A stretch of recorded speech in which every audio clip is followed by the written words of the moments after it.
Hi, my name is Tori Fritz. I'll be your guide in this DVD as we show you how to be safe when interacting with police officers. We'll discuss important information that helps you to be safe. How do the police help you? What should you do if you get arrested? We'll answer these questions and more as we show you how to be safe. We'll show people like you interacting with real police officers.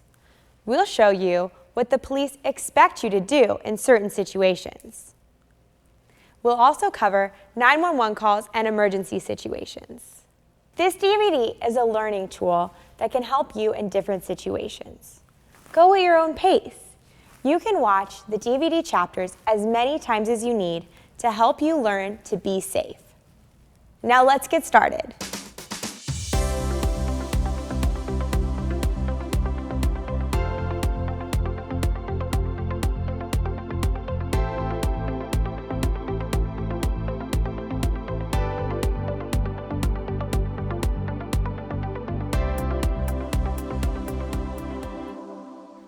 Let's learn about laws. Do you know what a law is? A law is a rule that keeps people safe. We all follow safety laws every day, maybe without even realizing it. Let's look at some examples. What do you do when you're walking and the don't walk signal comes on? The rule is stop when the sign says don't walk. Another rule is wait for the walk signal to cross the street. Why do we follow rules? To be safe. Is it dangerous to go in the street when the don't walk signal is on? Yes, crossing the street without a walk sign can be very dangerous. Something bad can happen. This is why we follow laws, to be safe. Who else is safe if you stay out of the road when the don't walk sign comes on? Drivers and other pedestrians. Doing safe things help other people stay safe too. Breaking the law can be dangerous. People can get hurt. So remember, a law is a rule that keeps us safe. Be sure you follow the law to be safe and keep everyone else safe too. Let's look at another example. When a driver is driving and a fire truck comes up behind, what should the driver do? The driver pulls over to the side of the road to let the fire truck pass by. Why do drivers pull over when an emergency vehicle passes by? It's the law, and it helps people be safe. What could happen when people don't follow this law? Breaking the law can be dangerous. People can get hurt. Be sure you follow the law to be safe and to keep others safe too. Let's think about one more safety law. Here's a hint about one safety law that everyone needs to follow. What safety law does this make you think of? Everyone knows about the laws against texting while driving. Why do people follow the no texting while driving law? To keep others safe. What can happen when people don't follow these laws? They could get a ticket, an accident could happen, or someone could get hurt. So remember, a law is a rule that keeps people safe. We all follow many laws every day. Laws protect us and others. Breaking the law may hurt you or someone else. When someone breaks the law, it is a crime. There are consequences if you are caught breaking the law. Breaking the law can get you into trouble. Be sure you follow the law to keep yourself safe, other people safe, and stay out of trouble. Talk to your parents, teachers, or police officers about other laws that you need to follow to stay safe.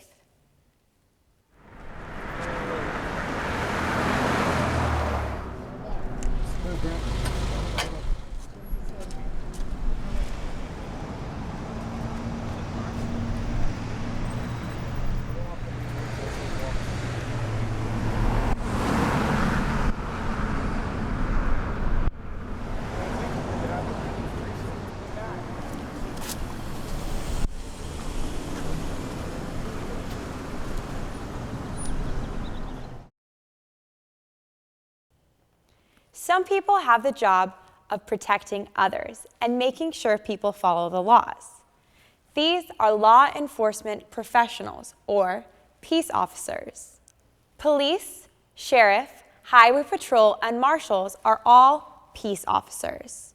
To keep things simple, I'm going to use the word police to refer to all peace officers. The police help us be safe in the community. You may see the police on patrol in the community. They keep the peace and help people. When the police are called, they respond quickly. They have different ways to get around. The police are ready to help in emergencies. They can help if someone is lost. They can help find a missing person, and they can rescue someone who is in danger. The police also know what to do if a law is broken. You may see the police give a ticket to someone who has broken the law. The police also know what to do when a crime happens. They try to catch the criminal as quickly as possible. Sometimes the police need to arrest someone who has committed a very serious crime. The police take these criminals to jail. Wherever you see the police, remember their job is to help and protect people like me and you, and to keep our neighborhoods safe. When the police are doing their job, they sometimes tell people what to do. Following directions means doing what you are told to do. When the police give us directions, we follow them right away. We follow all directions from the police to help us be safe. The police may use hand gestures, words, or signals to tell us what to do. Let's look at an example. Traffic officers are police officers that help direct traffic. What does a driver do when a traffic officer tells him to stop? The driver stops. When a traffic officer tells a driver to do something, the driver needs to do it. The direction could be stop, go, turn, or slow down. Drivers follow directions from a traffic officer right away. There is no waiting when you get directions from the police. Whatever the police tell you to do, you do it right away. Have you heard the expression, just do it? Doing what the police tell you to do will help keep you safe. What kind of directions do the police give? The police might tell you to go or stop. Those are two of the most important directions for you to follow right away. The police might tell you to put your hands in the air. If you ever hear the police say that, just do it. Now, let's look at a real-life situation about an innocent mistake.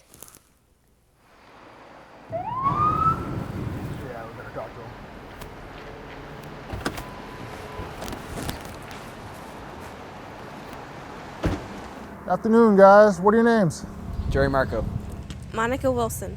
You guys want to tell me where you got the shopping cart? We got it from the store parking lot.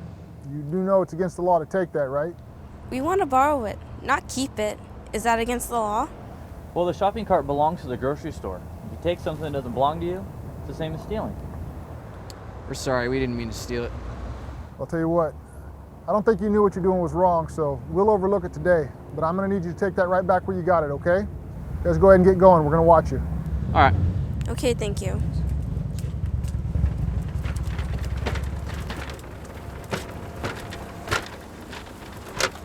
Jerry and Monica handled this situation very well. They honestly didn't know that taking the shopping cart was stealing. The officers realized that this was an honest mistake, and they let Jerry and Monica go without giving them a ticket or arresting them. Let's take a closer look at what happened. First of all, notice how Jerry and Monica stopped walking when they saw the police. They did not try to run away when the police car came near.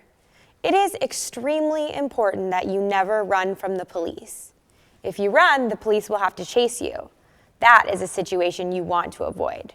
Next, notice how Jerry and Monica had a calm conversation with the police. Everyone was very polite. Jerry and Monica told the officers that they didn't know it was against the law to take the cart. They apologized for what they did wrong. They did not argue, and they returned the cart. Monica, what went through your mind when you saw the police coming towards you with the lights and sirens on? I was scared. I didn't know what was happening. And how about you, Jerry? I figured they were going to pass us because I didn't think we were doing anything wrong. I noticed you both did something very smart. When the police car came near, you stayed where you were. You stayed calm as you talked to the police. To tell you the truth, I was so scared I felt like running away. But I know that's a bad idea. My mom taught me never run from the police. Yeah, if you run from the police, they'll think you did something wrong. If you run, they'll have to chase you, and you don't want that. Important points. You're right about that. Now let's bring the officers into the conversation. Officer Wells, is it common for people to break the law and not even know it? Yeah, not everybody's aware of what the penal code says, so it is common for people to take action not knowing they're actually violating the law. If people break laws all the time, why did you stop these young people? No matter how minor the violation, the law is still the law, and people expect us to take action for it. Officer Tremmel, if it's against the law to take something that doesn't belong to you, why didn't you arrest Monica and Jerry for stealing? As officers, we have some leeway. We knew that they were being honest about not knowing that they were stealing. They apologized, returned the cart to the store, and I believe that a warning was good enough. Officer Wells, what would happen if they did this again? If they do this again, if we were to catch them doing it a second time, we would know that we've warned them before and they knew it was against the law. So the second time we'd take more severe action. So, Monica and Jerry, did you learn a lesson? I learned about property and stealing, and it's not gonna happen again. And I learned that if you stay calm, listen to the police, and do what they say, things can go a lot more smoother. Great. Thank you so much. I can't say it any better than that. Remember what worked for Monica and Jerry to be safe. Number 1, stay calm when the police come near you or talk to you. Number 2, stay where you are even if you feel like running away. And number 3, do everything the police tell you to do. Have you ever met a police officer? Maybe someone in your family is in law enforcement. Maybe you know a police officer from school or your neighborhood. If you don't know any police, you could be confused or scared. You may be wondering about their badges or guns or other safety tools. There is no reason to be afraid of the police. The job of the police is to serve and to protect. These are law enforcement officers at work. There are ways to know if someone is a police officer or sheriff. The police wear special clothes called uniforms. Uniforms can look different in different parts of the state or the country.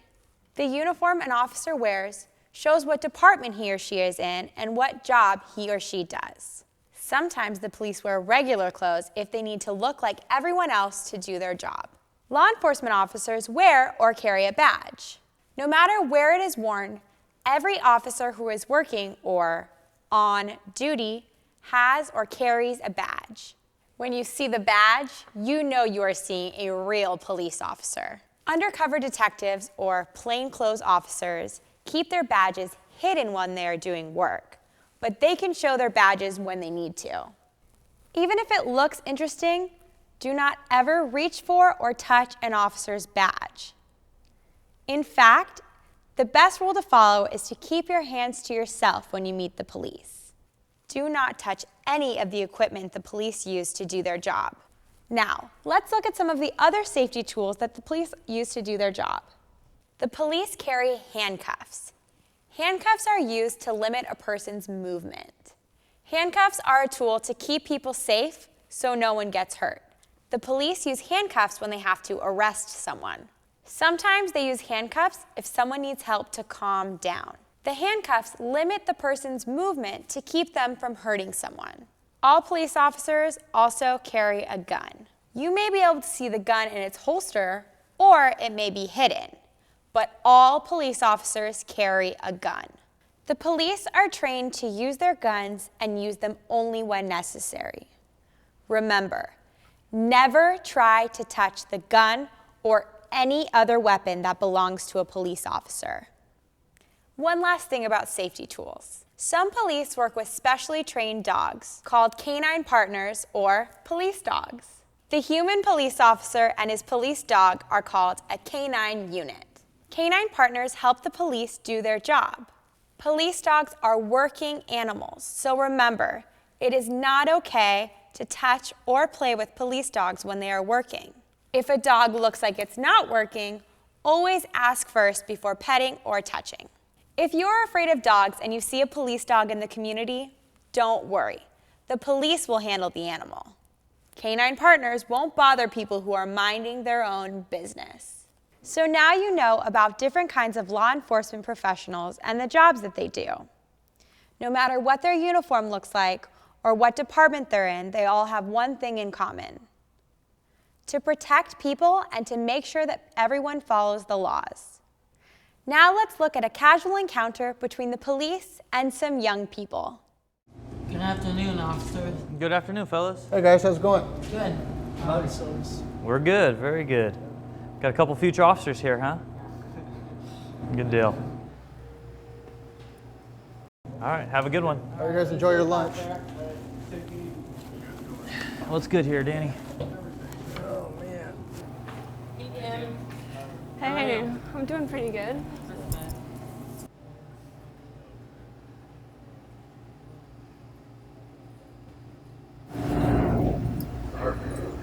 Oh no, I'm afraid of that dog. You can't kill the dog's not gonna hurt us. I love dogs. I want to go over there and pet that dog. Hey, don't go. Why? The dog is working and we need to leave it alone. It's not working. It's resting. My uncle is part of the K9 unit. He told me never to touch or play with the dog when it's with its police partner. Okay, then I won't touch it. These two young men just had a friendly encounter with two police officers. Notice how they weren't afraid of the officers. They had no reason to be. The police are a part of this community and are proud of their relationships between people like you and me. Did you notice that these officers are in full uniform? They are wearing their badges like other peace officers do. They also carried their handcuffs and guns in case they needed to respond to a dangerous situation. But there was nothing dangerous about this meeting. The young men did the right thing. They were polite and they did not concern themselves with the police weapons or business. Let's learn more about this situation by talking with the young people and officers involved. Joe, what were you thinking when you saw the police officers come into the restaurant? People with the uniforms usually make me feel a little edgy. So, and I noticed that the cops being calm and friendly, so I'd be calm and friendly back. I hear you have an interest in guns. Yes, guns are a hobby of mine, but I'd resist any urge to touch or even talk about the police guns. Officer Trammell, do you think that some people are nervous around the police?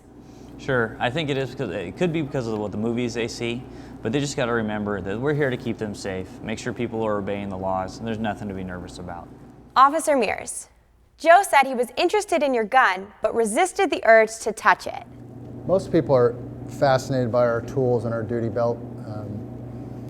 The number one rule, though, is not to touch any weapons or any tools on our duty belts, and especially our person. But we are very approachable when it comes to talking about our tools. Young lady, what's your name? Kim, Tell me what you were thinking when you saw the police dog. to tell you the truth, I am afraid of dogs. We were in such a small area with it that I wasn't sure what was going to happen. Now, Greg, you had the opposite reaction. What were you thinking when you saw the police dog? Well, I have a lab back at home, so I wanted to pet this one. Now let's hear from the K9 unit officer. Your Officer Martinez. Yes. And your K9 partner? Harley. How long have you and Harley been partners? Just over 2 years. What are some of the different ways that dogs help police do their jobs? Well, dogs are an additional tool to law enforcement, and some of the ways that they can help is by locating and apprehending suspects, as well as victims or missing people that we might be looking for. They also search for drugs, and they can search for cell phones and anything else that we might need to help finding. What kind of work does Harley do with you? Harley strictly sniffs for narcotics. Can you tell us why people shouldn't touch working animals? Because you never know if a working animal or a police service dog is doing their job, so you always must make sure that you not pet them. Maybe you've seen people get arrested on TV shows or on the news. You will probably spend your entire life without ever getting arrested, but just in case, it's important to know what getting arrested means, and it's important to know all the steps in the arrest process, so that way you can be safe. The police can arrest someone who commits a crime. The word arrest means to stop. The police arrest someone to stop them from what they're doing because it is against the law. A person who is arrested is under arrest. The police have a good reason to arrest someone. The person under arrest is called a suspect because the police believe or suspect that this person has committed a crime. Other times, the police see someone breaking the law and they step in to control the situation. The person who is arrested is charged with a crime. He is told what law he broke and why he is under arrest. Later, the police investigate to make sure that they have the right person. Many times, the police arrest the right person. Sometimes, a mistake is made and the wrong person is under arrest. When the facts become clear, the innocent person is allowed to go and is no longer under arrest. Let's look at each step in the arrest process so you can be safe in this kind of situation. Even if the arrest is a mistake, follow all the steps to stay calm. You can clear up the confusion later. What is the first thing that happens in an arrest? The police tell you to stop. They might say, "Stop where you are." They might tell you to stand in a certain place, and that is what you should do. The police always want to be able to see your hands. They need to be sure you don't have a gun, a knife, or other weapon. The police may tell you to put your hands in the air. They often say, interlace your fingers and put your hands on your head. Always do what the police tell you. Keep your hands where the police can see them, not in a pocket or other hidden place. Next, the police will do a pat down. They will touch your arms, legs, and torso to be sure you don't have a gun, a knife, or other weapon hidden under your clothes. Be patient and hold still. If you are being arrested, the police will put handcuffs on you. They take one arm at a time and put the metal cuff on your wrist behind your back. This can feel very strange. Be patient and cooperate. Next, the police will take your wallet to check your identification. The police always check your ID to make sure that you are not wanted for another crime. Be patient and wait. Finally, the police will help you get into the police car. It could feel weird to do that with your hands behind your back and handcuffs. The police will push down the top of your head as you get into the car so you don't hit your head on the doorway. They will close the door and drive to the police station. While you are in the car, sit quietly and be patient. Later, you can ask for a lawyer before you talk to the police about what happened. You will probably spend your whole life without ever getting arrested. But just in case you do, follow all the police instructions so you can be safe. Now, let's take a look at a case of a mistaken identity. Everybody get down, this is a robbery! Put the money in the bag! Here, put the money in the bag. Here, put the money in the bag. Zip it up. Somebody call 911. I think he got away on a skateboard. I need to report a robbery. The guy's got a gun. Yeah, we're at the mini mart at the corner of Robbins and Grant. He has a ski mask on, a dark shirt, and blue jeans. Yeah, I could see his hands. He was white.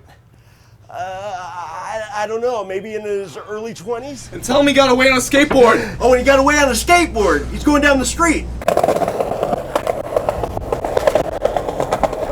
Flip around.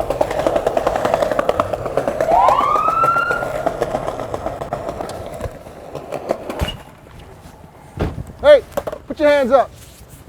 Drop your backpack, put your hands above your head. Interlace your fingers, put your hands on the back of your head. Stand up, move your left. Spread your legs. Got any weapons on you? No. Have ID on you? Back pocket.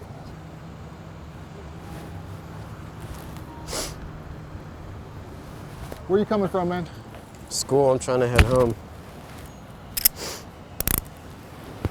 What's this all about? Have a seat on the curb, I'll let you know. Kick your feet straight out, cross your ankles. We got a report of a robbery in the area. You match the description of the suspect we're looking for. Robbery? I didn't rob anybody. I'm just trying to head home. Okay, well right now all we got is the description, so let us do our job, figure this out, we'll get to the bottom of it. If it's not you, we'll have you on your way, all right? All right.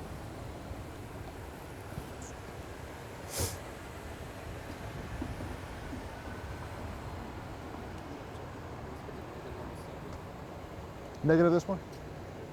Copy. All right, stand up, man. Back up on the curb. Okay. Apparently you're not the person we're looking for, all right? Appreciate your cooperation. Unfortunately, you just happen to look like the wrong person today. It's all right. My partner here's got your ID. Appreciate your cooperation. Thank you. Let's get out of here.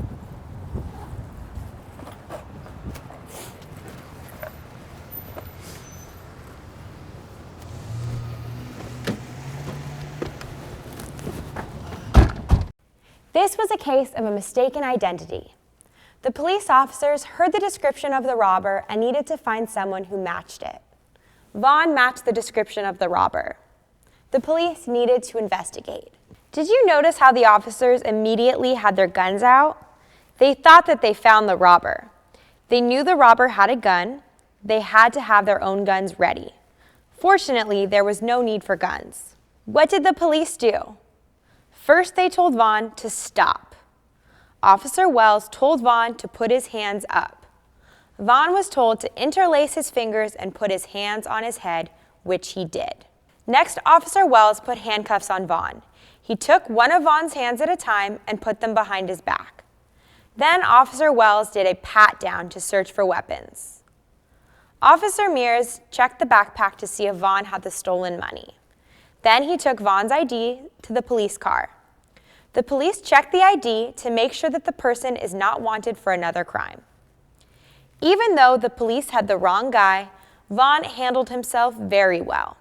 He didn't run away when the police arrived. They told him to raise his hands and stand up. He followed their instructions. He also moved slowly so the police could see he was cooperating. Now, let's talk to Vaughn and the other officers to learn more about this situation. Welcome, Vaughn. What were you thinking when you saw the police car coming towards you with its lights and sirens on? I thought they were just gonna roll right past me. I didn't do anything wrong. So, what did you think when the officers got out of their car with their guns drawn? It was really scary. I didn't know how to react. I just followed directions. Figured it was the best thing to do. You look like the suspect the police were trying to find. Even though they had the wrong guy, you handled the situation very well. How did you stay so calm? I've watched a lot of TV of people getting arrested, and I've seen all the bad ways things can turn out if you don't follow directions. So I just did what they said. I noticed you followed directions very well. Now let's hear from the police. Can you explain why you and Officer Wells had your guns drawn when you came out of the police car? The description we were given was of a suspect with a gun. We believed at that point that our suspect may still be armed, and anytime we believe a suspect is armed, we're going to treat him as though he is armed until we've confirmed he's not. Can you explain some of the procedures that the police follow in a situation like this, and why? Well, first we need to make sure that the suspect doesn't have a gun or any type of weapon. The main focus is for us to go home at the end of the evening safe to our families. And we actually have to confirm the crime. Once we get them to comply with our verbal commands, we do a pat-down search of them to search for weapons. Then we handcuff them and finish our search. Why did you take Vaughn's ID to the police car? Take it to the patrol car to run him to make sure he's not wanted for any other crimes. Even though this was a case of mistaken identity, what were some of the things that Vaughn did right? Vaughn was cooperative with us. He remained calm. He followed our demands. He didn't fight with us. As long as somebody stays calm and cooperates, if they're not the person we're looking for, this will all be over in a few minutes and they'll be on their way. Yeah, he was a good model of the right way to react when contacted by the police. What were you thinking when you didn't find any evidence of the crime, like the gun or the money? I was thinking that he wasn't involved with the crime. We had the wrong person. Thank you, everyone. Vaughn's story is a recipe for success when you interact with the police. Whether you have done something wrong or not, remember what worked for Vaughn. 1. Stay calm when the police approach you or talk to you. 2. Stay where you are, even if you feel like running away. 3. Do exactly what the police tell you to do. You also need to remember 3 important don'ts. 1. Don't run. 2. Don't fight. 3. Don't argue. Easy to remember, easy to follow. These rules will help you be safe. Hopefully you will never get arrested, but if you can remember what Vaughn did, you can be safe when you interact with the police in that situation. When the police tell you to do something, just do it. Do you know what self-disclosure means? Self-disclosure means sharing important information about yourself with others. Maybe you have a disability like autism, Asperger's, ADHD, Tourette's, or obsessive-compulsive disorder. Maybe you have seizures, cerebral palsy, or Down syndrome, or traumatic brain injury. It can be a good idea to tell people about it in certain situations. The best reason to tell someone about your disability is to help others understand you. Self-disclosure is usually necessary to get the kind of help you need. When you are younger than age 18, your parents decide who needs to know about your disability or condition. Once you turn 18, the decision is up to you. It's usually a good idea to let the police know about your disability when you are interacting with them. The information helps the police understand you better. They can use accommodations like speaking more slowly, waiting, or giving one instruction at a time, if they know that this is the kind of help you need. How can you tell the police about your disability or condition? There are several options. One is to wear a medical alert tag. The police are trained to check for medical alert tags. This may be the easiest and quickest way to let the police know about your condition and your needs. The medical alert tag does the talking for you, so you don't have to explain so much. Another option is to carry an information card that describes your condition and how to help you. You can tell the police officer that you have a disability. Then, ask permission to get the card out of your pocket or purse and give it to them. You can also keep a disclosure card with your driver's license or state ID. You can give both cards to the officer when you are asked to show your ID. The last option is to explain your disability to the police. While you stay calm and do what the police say, you can say something like, "I have a disability." You can be more specific and say, "I have autism," or "I have OCD." The police may ask you what that means or what kind of help you need.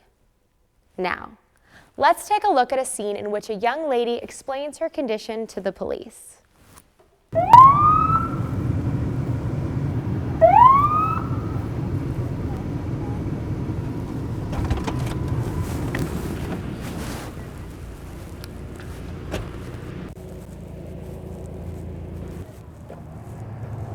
Hey ma'am, can you do me a favor and keep your hands on the steering wheel so I can see them? Are you okay? You're on drugs or something? No, I just took vitamins today. Okay, can you get your driver's license for me? I have autism spectrum disorder. Would you like to see my information card? Yeah, can you get that and your license, please?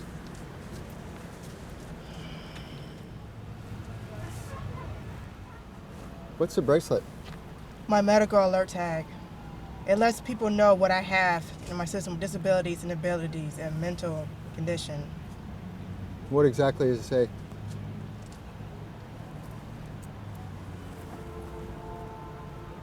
I have autism. That's good to know. Okay, what I need you to do is stay in the vehicle, keep your hands on the steering wheel, and do not get out. My what?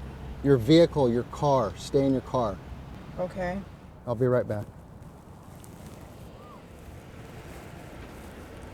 Something up with this girl. She's acting weird. Seems like she's almost like on drugs.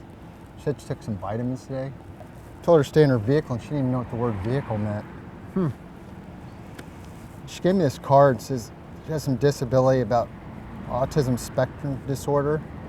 Medical bracelet said the same thing. Have you ever heard of it? Yeah, I've heard of it. My nephew's got autism spectrum disorder, but we call it ASD.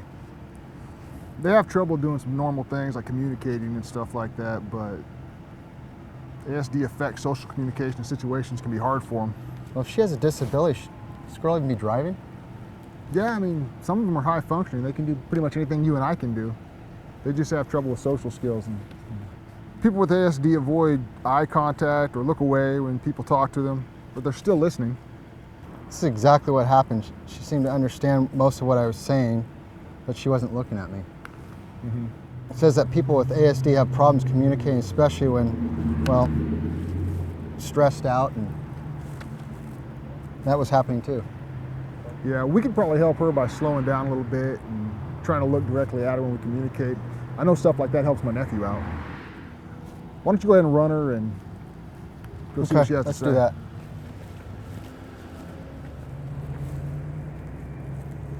Here's your license back.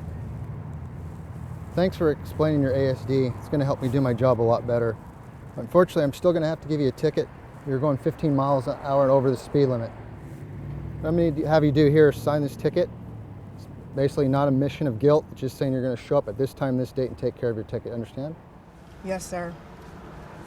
Thanks for explaining. In the pink box right there.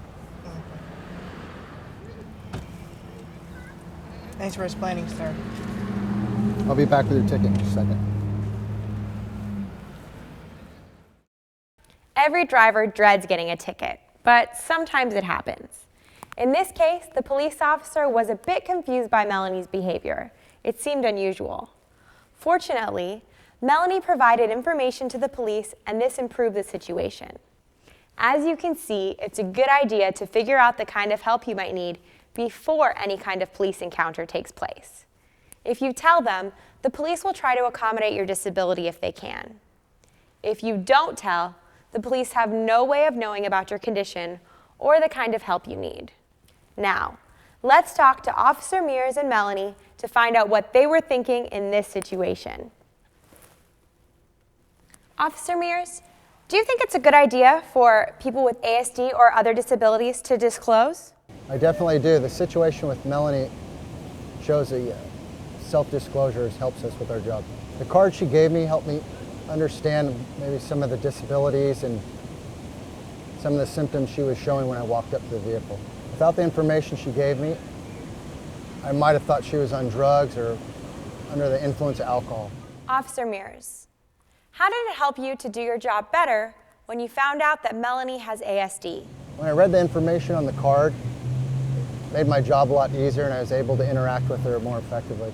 I was willing to be more patient, speak slowly so she could understand me and follow my directions.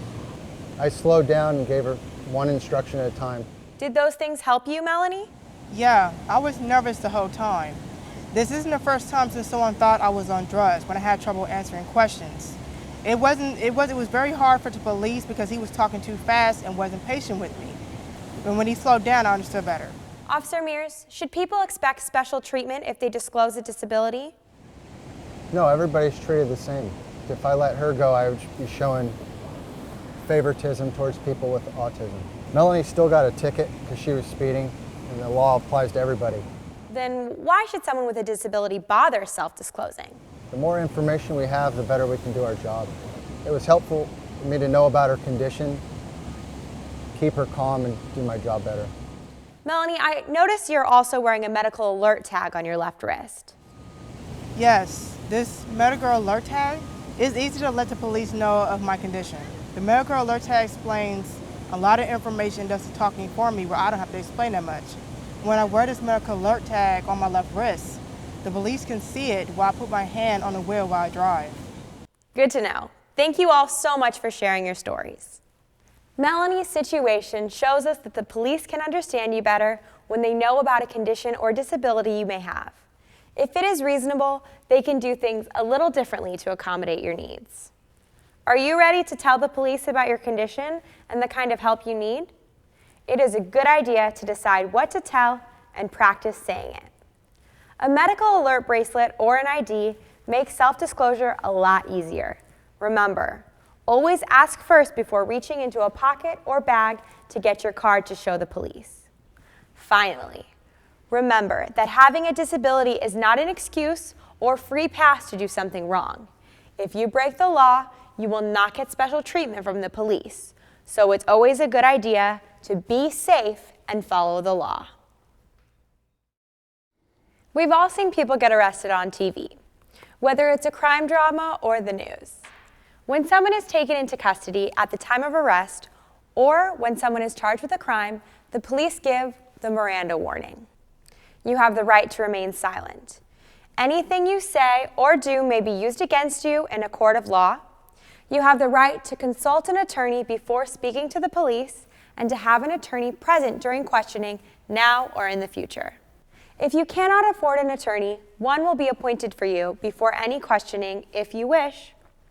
If you decide to answer any questions now without an attorney present, you will still have the right to stop answering at any time until you talk to an attorney. Knowing and understanding your rights, as I have explained them to you, are you willing to answer my questions without an attorney present? The right to remain silent is mentioned in the Miranda warning, but what does it mean? The right to remain silent means that if you get arrested, or if you are a suspect in a crime, you do not have to tell the police about what happened. Even if they ask questions, you can remain silent and not answer. Why would you want to remain silent and not answer questions? Because the things you say can be used against you and create even more problems for you. That is called self-incrimination. The right to remain silent is part of a constitutional right that protects us all from self-incrimination. There is something else important to know about the right to remain silent. To have the right, you must tell the police that you want to be silent and will not speak to them. You can tell them this before you are questioned or while you are being questioned. Ask for a lawyer, then be silent, don't talk anymore. That's the only way to protect against self-incrimination. Maybe you have a disability like autism, Asperger's, ADHD, Tourette's, or obsessive-compulsive disorder. Maybe you have seizures, cerebral palsy, or Down syndrome, or traumatic brain injury. Your disability can make it hard to communicate in a stressful situation like getting arrested. You may not understand everything that is happening. The questions the police ask may be confusing. If you have a disability, it may be especially important for you to protect your right to remain silent. This is something you can discuss with your parents, teachers, another trusted adult, or even an attorney. Speaking of attorneys, if you get arrested, you have the right to talk to an attorney. An attorney is a person who specializes in law. The word attorney and lawyer mean the same thing. An attorney can give you advice and help you. It's good to know that if you get arrested and you don't know an attorney or can't pay for one, you can get one for free. Just ask. Now, let's take a look at a scene where a young man finds out that crime doesn't pay.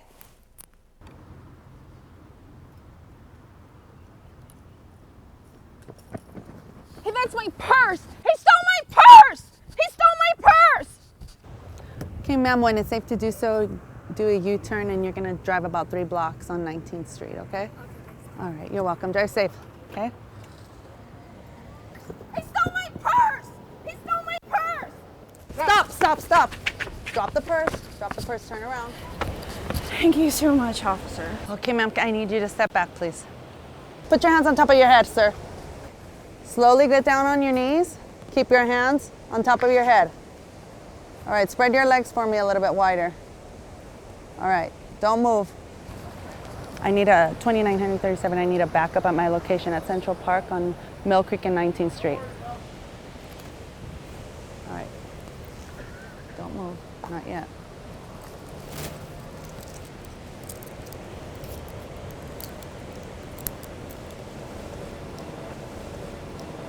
Put your hand on top of your head. Stand up for me. All right. Okay, spread your legs for me. Okay, anything that I'm gonna get stuck on or anything you shouldn't have on you? No. All right.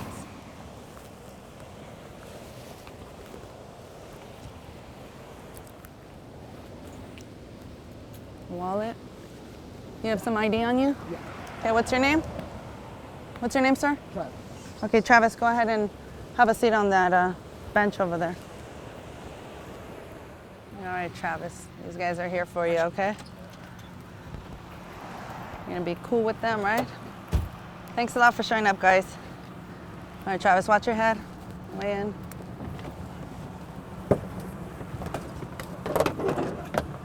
Partner, can you get the other side of the seatbelt? Thanks. Turn that way for me. Thanks. All right, I'll see you at the station, okay? Thank you. No mistaken identity here. This man committed a crime, so he was arrested for it. Committing a crime is not a good idea, but Travis was smart in the way he handled it when he got caught. Travis made a good decision to stop when the officer told him to. If he kept running, things could go very wrong. Someone could get hurt. After that, he cooperated and did everything he was told. As you know, it is important to always follow the officer's instructions exactly, right away, with no argument. There is a lot we can learn from a situation like this. Let's talk with the officer to learn more. Officer Reyes, it looks like this young man is in trouble. Yeah, he sure is. Things are not looking too good for Travis because he was arrested for a crime. What happens next? Well, once he goes in the car, he's going to be taken to the police station where he will meet with the watch commander, who will then ask him if he is sick, ill, or injured. That would be a good time to advise a watch commander if he has a disability, if he's sick, if he's ill, if he's injured, if he's taking any medications. That would be a good time to disclose that to the watch commander. What if the police keep asking questions? If the police is asking you a lot of questions and you do not want to answer, then you can say, I want to call my lawyer. Then you will be afforded the right to call an attorney. Pertaining to the crime, they will stop the interrogation of what happened with the crime. If a person asks for a lawyer, does it make the police think that he or she is guilty of a crime? The right to remain silent means that the person has the right not to speak, not to say anything to incriminate themselves. If they don't want to self-incriminate and they do not wish to speak, then they can ask for an attorney or a lawyer. What if the person being arrested doesn't know an attorney or can't pay for one? One will be appointed free of charge by the court. The justice system provides that right to everybody. If they cannot afford an attorney, one will be appointed free of charge, like a public defender. Thank you so much for explaining, Officer Reyes. You're welcome. Thank you. Even though he did something wrong, Travis is also a good model of what to do right. Always follow the officer's instructions exactly, right away, with no argument. Things can turn out very differently when a suspect does not cooperate. You don't even want to know. Even though you will probably never get arrested, you may want to role play an arrest situation to be sure you know what to say and do in this type of situation. Remember, if you are ever arrested, you have the right to remain silent. You do not have to answer questions. If you are arrested, ask for an attorney to help you and then stop talking. Practice asking for an attorney before you talk about what happened or answer questions. Practice remaining silent. Being prepared for this type of situation helps you be safe. And remember, it is better to be safe than to be sorry. You can also learn from Travis's mistake. Crime doesn't pay. If you commit the crime, you will do the time. So follow the law to avoid trouble and be safe. You have probably seen many 911 calls on TV or the news. You call 911 when you need help from the police or fire department in an emergency. You can also call 911 if someone is seriously hurt and needs an ambulance to go to the hospital. Maybe one day you will need to call 911 to get help for yourself or someone else. It's a good idea to know what to say when you call 911. The 911 operator passes along the information to the police and fire department so they can arrive and help as soon as possible. You can save precious time by giving the most important information right away. In school, you learn about the W questions: who, what, where, when, and why. The 911 operator needs the answers to these questions to be able to send help quickly. Here are some tips to help you prepare to make a 911 call. You will want to tell where you are, what happened, why you need the police or fire department, whether someone is injured, who you are. Another W to tell about, and that is weapon. If someone has a gun, a knife, or other weapon, the 911 operator needs to know. If you can remember these things, great. But don't worry, if you forget what to tell, the operator will ask you questions until she has all the information she needs. There is one more thing to think about when calling 911. Maybe you have a disability like autism, Asperger's, ADHD, Tourette's, or obsessive compulsive disorder. Maybe the person you are calling about has a special need or condition. It is a good idea to give the 911 operator this information so the emergency personnel on scene know how to respond. What other information is helpful to the 911 operator? After you tell or answer the W questions, you can tell the 911 operator about a person's diagnosis and any medications they are taking. Tell the operator if the person has problems with communication or behavior. Now, let's look at a scene where a young man does a great job calling 911 in an emergency. This scene also shows how paramedics do their job.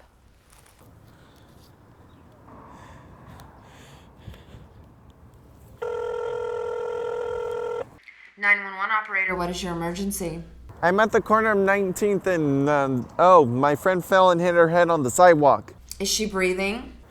Yes, she's breathing, but she's not awake. She's unconscious. I can't wake her up. Please send help. Okay, I'm contacting the paramedics. Please stay on the line with me until they arrive. Attention all units. This is Unit 01. We're a few blocks away. We will respond.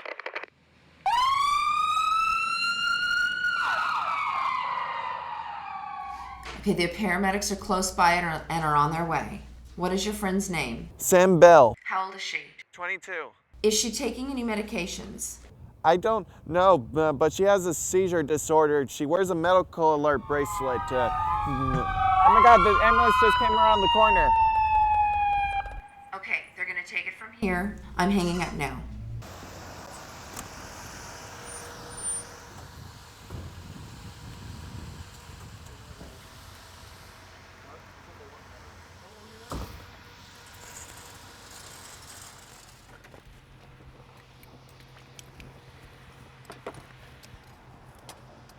Miss, what's your name?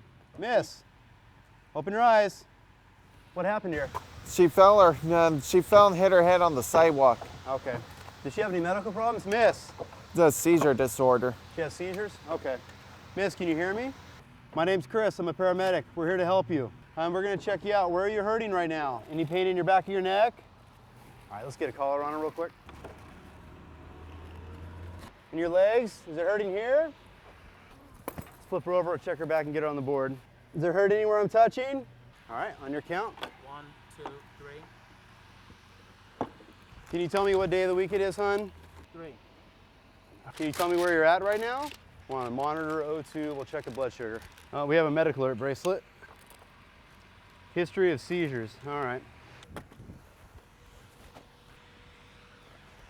Put her on the monitor, get a set of vitals. I'll get an IV and we'll start transport. Do you know anything else about her? Anyone we should call? Parents, family? And I haven't called her parents yet. I just called for help. Okay.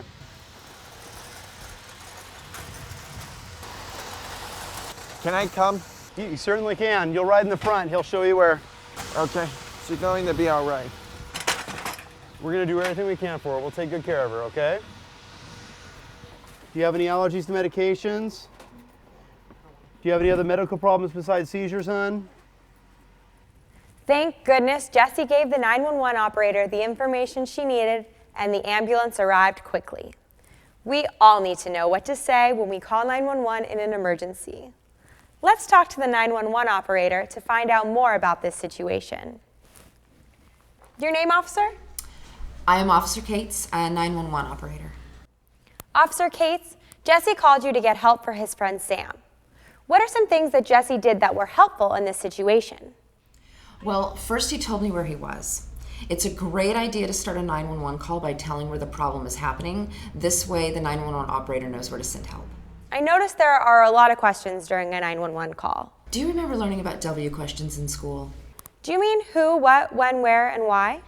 Yes. This is the kind of information we need during a 911 call.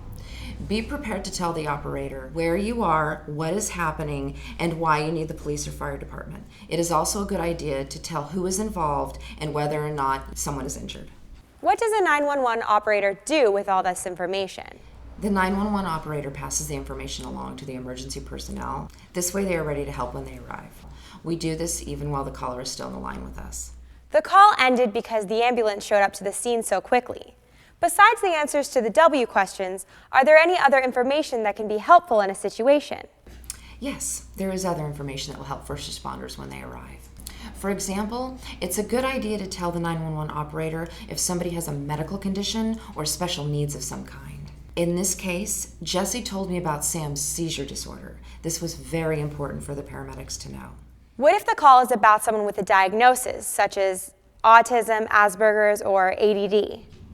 It is also important to know about a person's diagnosis or any medications that they are taking. We need to know if the person has any unusual behaviors or troubles communicating. Finally, if the person has trouble understanding, it helps if we know that too.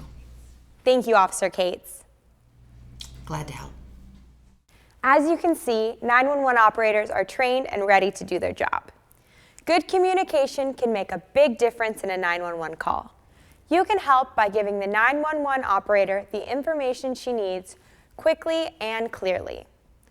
It's a good idea to talk with your parents, teachers, or other trusted adults about calling 911 to get help for you or someone else. You can role play and practice making pretend calls to 911 until you are comfortable doing it. But remember, only call 911 in a real emergency. It is against the law to call 911 as a joke or a prank. Now the paramedics are standing by to tell us more of what to expect in a medical emergency. Hello, my name is Eric Evans. I'm Christopher Cook. What can someone expect in a medical emergency when the ambulance arrives? Well, when the ambulance shows up, we're going to be, first of all, trying to determine who we're dealing with, how old they are, and what's going on. So pretty much the who, what, why, and where. We'll want to know if the patient's conscious, if they're alert, and if they're seriously injured or in danger. After that, it's pretty much figuring out what's going on and how to fix it and what hospital we're taking them to. How do you help someone with a disability calm down? Well, personally, I try to come down to their level, talk softly, not raise my voice, be reassuring. If it's a young child or someone who seems to be a little more immature developmentally, I might have a stuffed animal or a little blanket for them, like some security. If they have any friends or family nearby, I'd bring them in and have them try to reassure the patient and calm them down. Thank you so much. Thank you. It's a good idea to talk with your parents, teachers, or other trusted adults about preparing for an emergency situation. If you have a medical condition or some other diagnosis, you may want to consider getting a medical alert tag so others know how to help you in an emergency. You can role play and practice talking to the paramedics when you or someone else needs help. You can even make an appointment to visit a fire station to get familiar with the emergency equipment and see the inside of an ambulance. I hope that all of this information has helped you learn how to be safe. Now you know what a law is. You know how the police can help you. You know what you should do if you get arrested. You learned about self-disclosure and 911 calls. These are all important things to know when you are out in the community. Be sure to talk with your parents, teachers, and other trusted adults for more information to help you be safe.